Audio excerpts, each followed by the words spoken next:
Right, that's right. Right? Yeah. Oh, yeah. Are we dyslexic? No, the last time down here this land, we hit you guys here, and then we went to another winery and had samples. And by the time we were done, I was walking this way. Oh, okay. And I was posing with the bear in the middle of Lake Chelan. Yeah, I love it. That works. So, what day is it today? Saturday. Wednesday. It's Wednesday? Wednesday, Yeah. February 14th. It's a little early. But, yep. It's good. It's nice to have some warm weather. Oh, by the way, my name's Ron. I've been working here for it's my 11th year. Oh, wow. Well, see, my wife's the chef. Ah. So whenever my wife comes up, I come up. And I've been up here full-time, well, semi-full-time since April last year when I retired from my other job. So now I work we work 6 months up here, and then we're home in Ellensburg for 6 months. Ah. So we live in a community up the road. All right. Anyway, this is early. Sun's phenomenal. We are going to pray that the temperature keeps dropping back down, because what will happen is if the temperature stays up for too long, we'll have an early bud break. Okay, the buds will break through as the ground heats up from the sun, and it's phenomenal, absolutely phenomenal. Last year, our Tempranillo had an early bud break. Okay. And unfortunately, we then had a late freeze, and we lost, I believe, 75% of our Tempranillo. Tempranillo means early. so, and part of what happens is we have our own weather is created here with the lake. The lake does do a great job of moderating a lot of the temperature so that we don't get the heavy frost. Now we will get snow. The snow comes right off the mountains, dumps down, and year before last, we had 3 feet. So that was an absolute delight. We are in the Pinot Noir vineyard. So all of these have been here since 2000. So this section up almost to the end is all put in 2007 in Pinot Noir. Above it is our Pinot Gris. Okay. We do have a helicopter pad up here. Oh, That's wow. used from time to time. I think that It's a cane. come with you. You found a cane? Yeah, they decided they wanted to tag along. I'm getting some gum first. I'm starting to. Okay. I got a tickle. Oh, you got a tickle? Okay. Yeah. Our barbecue obviously closed this time of year. That will start around the end of April. We'll start doing the prep work, and it usually takes us 2 weeks to get the barbecue open. So the second week of May is probably when the barbecue will open. And by that time, you're in the middle of farming season. Yeah. And by that time, we are heavy. Yeah, lots of vines, lots of canes. People ask me why there's still fruit on some of this, and it's entirely possible that when they got to this, that there was some type of mold occurring, and you can actually see a little bit of mold on the inside with the grapes. So if they see that, then they'll bypass it.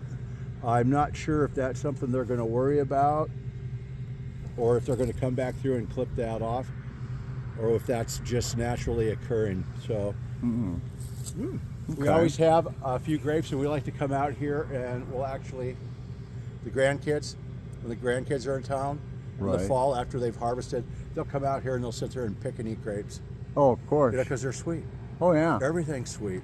And they harvest, depending on what varietal they're doing and what they want the finished product to be, they harvest around 24 bricks. That's the amount of sugar present at the time of harvest.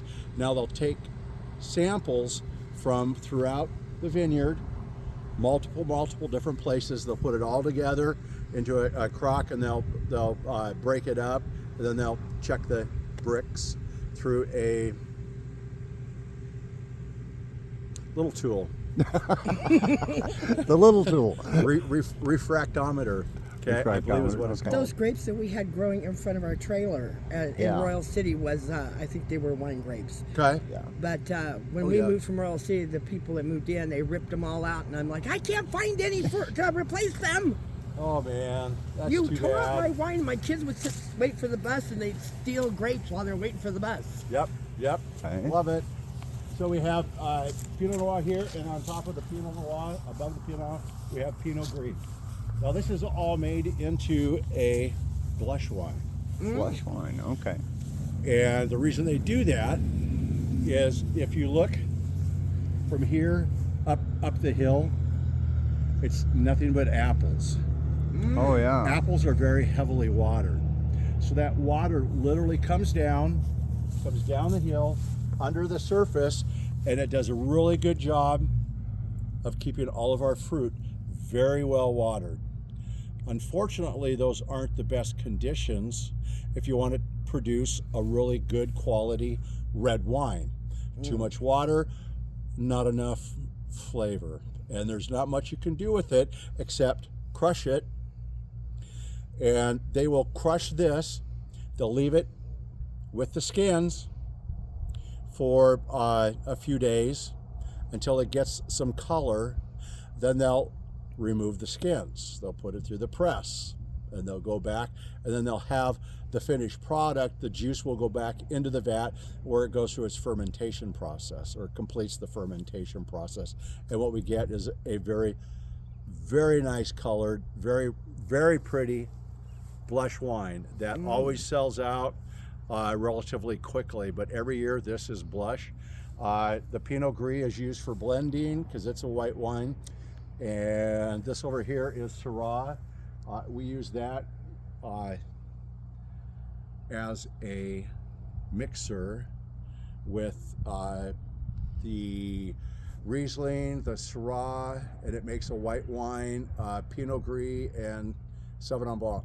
Muscat. Those Okay. four wines go into our blush wine. Or Now- go into our white wine. Is there a specific color the grapes have to be before they're harvested? Yes, one of the things you're looking for is the maturity of the fruit. They're all beautiful. There's absolutely beautiful dark purple colored, depending on the variety. Okay, Right. Pinot Noir are a really nice medium dark colored fruit. And one of the things we do is when we're checking the bricks, we'll crush the berries, or we'll crush the grapes, and we'll look at the seeds inside. Now we want the seeds to be mature, not green. We want them to be dark colored, turning brown. Okay. So going from green to brown. So that's one of the determining factors of when the harvest occurs. Now they've been doing this for a long time. So here's the deal. They know within a few days when they're going to be harvesting this vineyard. They already know they're scheduling this, right? Right. So this is information. They know if the summer is going to be this many days of sun. They know after 17 years, 20 years of doing this, they know when to schedule and when they're going to do different fruits. And that's when they start scheduling. Let's see, Riesling.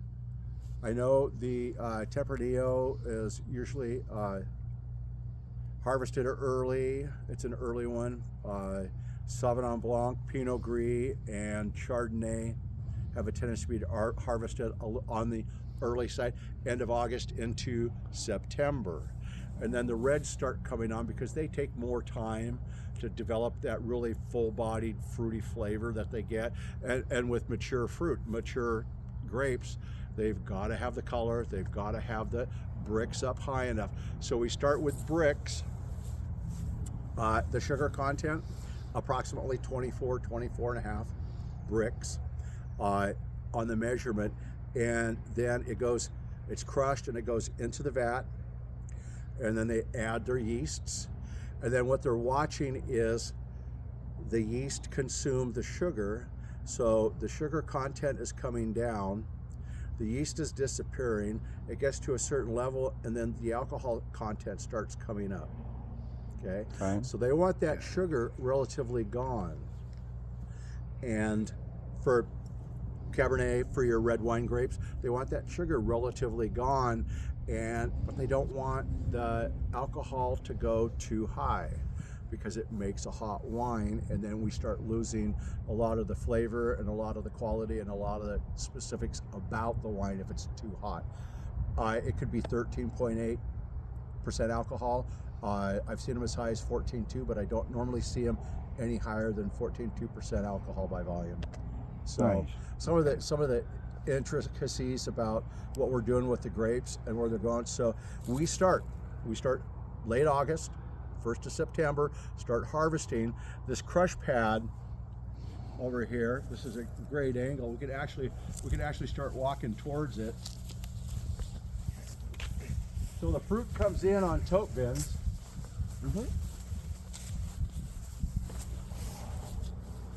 Time to replace the plastic. Yeah, it looks a little wore out there. Yeah. Every year it's a project. Never ending. That is correct. These are the tote bins off to the right. Okay. They'll come in with grapes in them. They go into the, they get dumped in, that off the tote bin, and then it goes up the conveyor belt where it goes into the crusher destemmer. Okay. So this guy back here, the Demi is a crusher destemmer, and then the trails, the stems fall out the end, and the crushed fruit goes down into that device where it's pumped down, or it is literally pumped down into the vats that are in the production house. Okay. Yeah. Okay. This guy here is our press. So, fruit comes in, it goes into the press. And what it does is a bladder fills up, and it shoves all the juice, and the juice drops down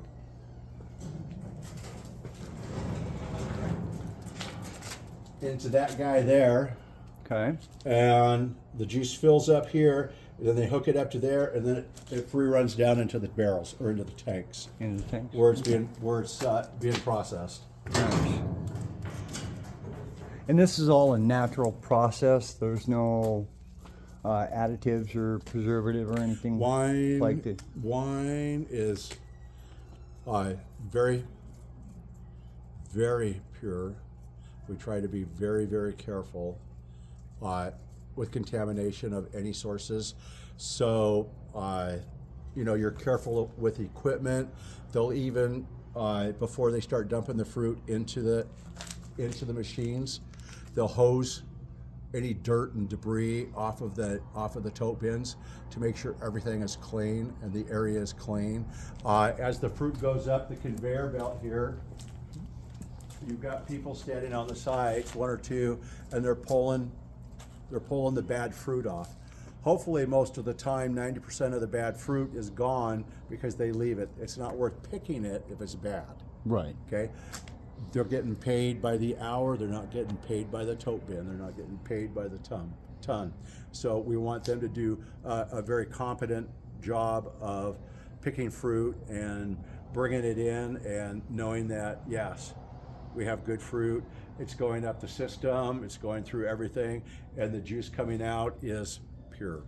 So they call this the dance floor, more or less? I see the sign says no glass on the dance floor. During barbecue season, before crush, okay, before we start crushing, and they even do it on Friday nights. So this is where the band sets up.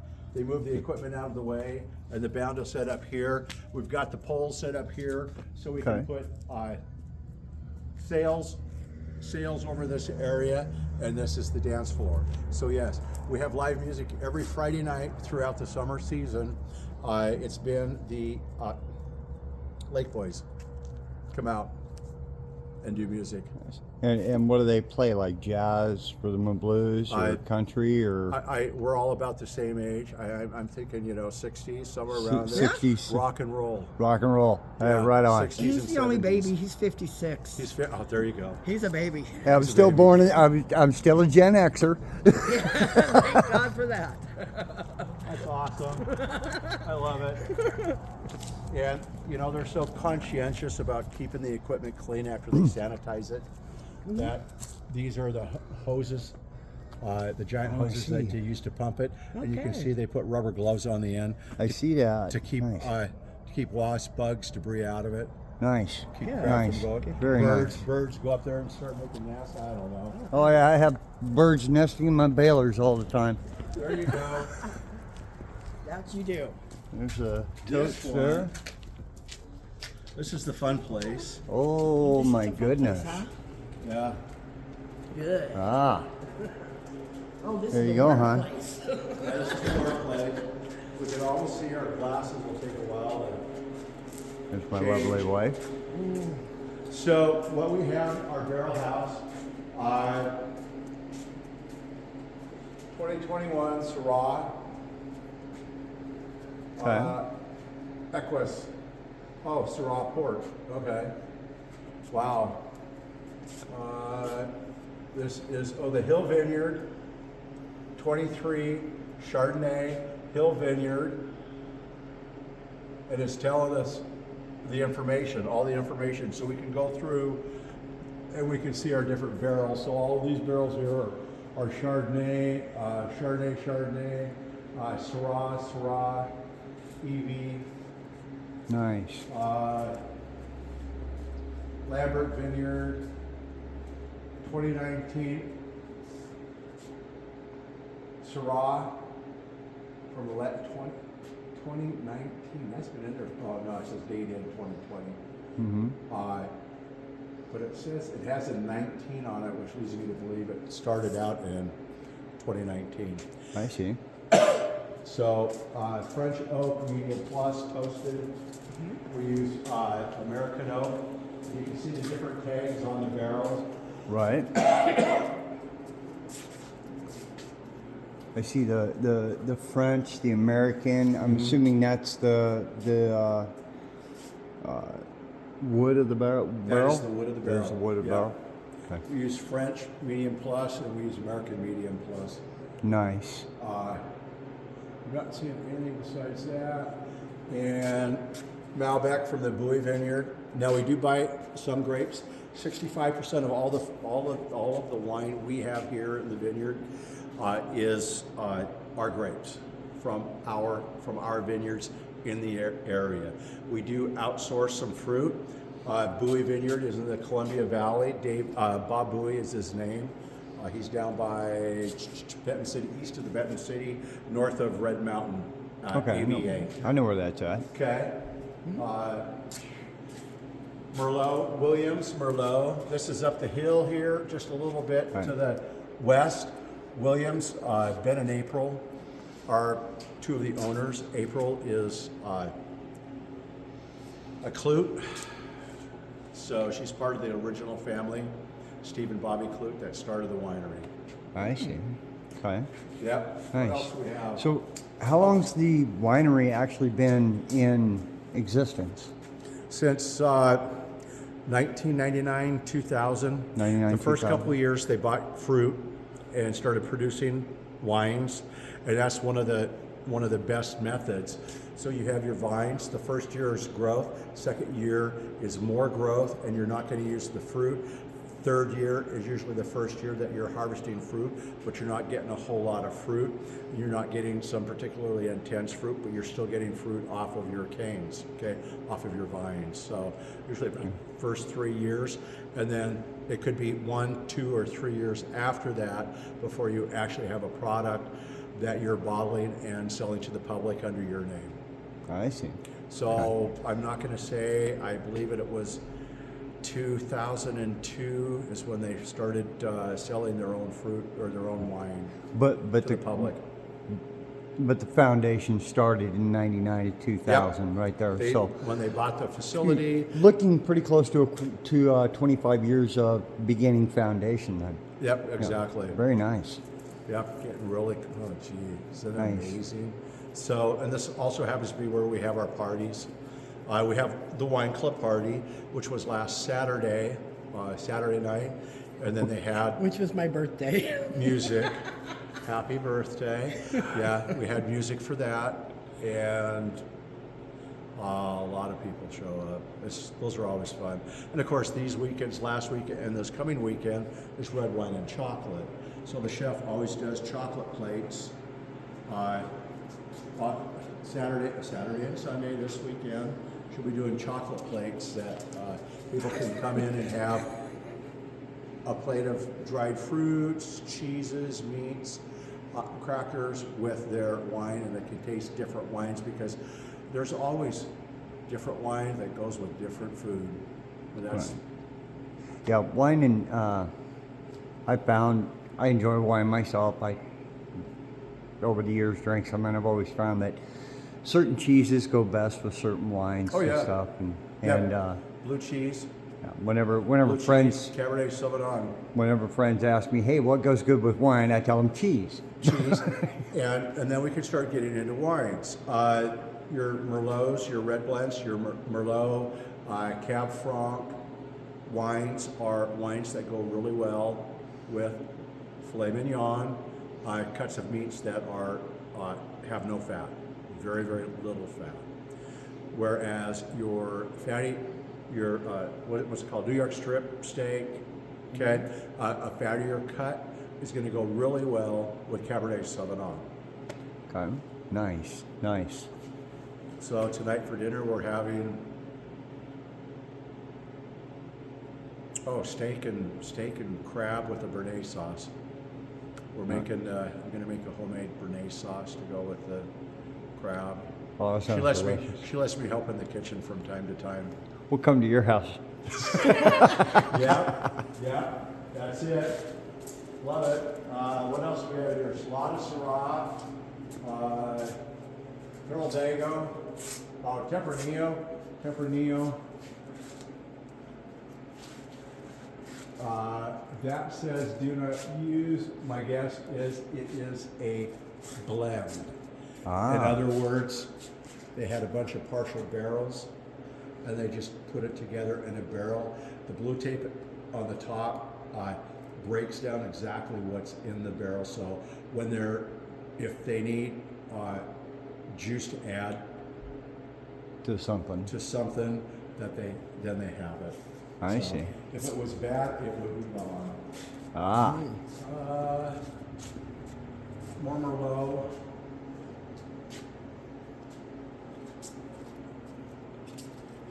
Cougar Ridge, CR, Cougar Ridge. I didn't Cougar think Ridge. about that one. Waffle Point Cellars, Cougar Ridge Merlot. Okay. And what's the, is it to stay in ambient temperature in the barrel room? It's a little cool right now, but we have some air coming in underneath the door. I was actually going to start looking for something I could tuck down there Right. to get the temperature up a little bit so it's a little bit warmer. Okay. Yeah. So an average temperature in here would be, what, 50, 60 degrees? 68, 66. 66? Okay. Don't quote me on that. It's a rough guess. It's a rough guess. I think it's normally a little warmer. I'm not sure what our temperature is right now. Maybe 64. 64? 64 in here right now. Okay. And he told So just a couple of degrees, two, Yeah, three, a couple 3 or degrees. 4 degrees warmer would be about ideal. ideal. Okay. So Yeah. yeah, you'd be looking at about 66, 68 degrees then. In other words, if it was stored in our son's room when he has his heater in during the summertime, it'd be great. No, actually it'd be ruined. It'd be too warm if it gets too warm. Yeah, he liked the hotter the better. Yeah. Oh, yeah. Yeah. In the It wintertime, would- yeah. It would be better That's fine. to put it in the storage space under our trailer where it sits on the ground and cool, Yeah. where it's cool. 2019, I see a 2019 barrel. That's Syrah. Oh no, I'm sorry. It's 2023. 2023. I saw the Premium Toast 2019. Well, these are all 23s. Oh, there's a 21 Syrah. I just another thought. The premium wine, as opposed to the library wines, are they the same premium wine, or is there a grading difference between? Interesting. There's normally a difference. It needs to be a good wine going in Okay. to stand the test of time. So when they identify a particularly good wine, when the winemaker identifies a particularly good wine, then he's making notes, and he's going to think or note or make it a goal to, this wine is a premium wine. It tastes really, really good. There's so much that goes into Into the wine process. Into the wine process. Not going into the wine, so much that goes into the process. Proper handling of wine, proper storage of wine, the proper yeast you're using, the amount of time. Gosh, we had vats, those wine barrels or the wine bins. Yeah. And once the facility fills up and everything's full, going through fermentation, they'll actually put wine in those tow bins. They'll set it in here with tablecloths over it, and it's going through fermentation, okay? And they leave it in here. Now those are normally small batches, okay? It could be 1,000 pounds of fruit that came from somewhere, and it's in a vat by itself, and they're going to let that go, and then they're going to press it, or they're going to process it, press it after the skins stay on until it's ready to be pressed. Then they take it up to the press, they dump it in the press, and the juice comes off, and that juice is what then ultimately goes into the barrels. So that process is done relatively quickly. It's getting it into the barrels, and then the barrels sit Right. for 1, 2, 3 years, depending on what it is. Now we're not seeing any Chardonnay, we're not seeing any Sauvignon Blanc in here. Okay. It's in the vats, waiting to be processed and bottled once it is ready. And they store it in the stainless steel vats, Okay. so they don't always oak it. So when it makes when it classifies as a premium wine, it has to meet a certain color, a certain consistency, a certain. A lot of times you don't know until after it sits in a bottle for a while. Right. After it sits in a barrel for a while, you don't exactly know. Sometimes you can look at it in the vat and go, man, that's beautiful wine. I wonder what it's going to taste like. But one of the issues they have is that all of the suspended sediment in the wine. So these barrels, every single one of these barrels, the wine going into them was cloudy. Okay. Okay. And that's the Now, sediment. That sediment is all settling down to the bottom of the barrel. Right. And then eventually it'll be filtered before it goes into the bottle. I see. Okay. Nice. Nice. Interesting. Cool, man. Questions? Actually, I think you answered about all the questions I had to ask.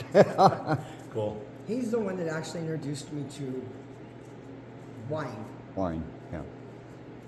And he's been wanting to go on one of these tours, and he's like, we're gonna do it together. And I'm like, I'm all excited. I was looking at the clock going, come on, we gotta hurry. You're gonna be late. Is this last something you tour- wanted to do? Let's hurry.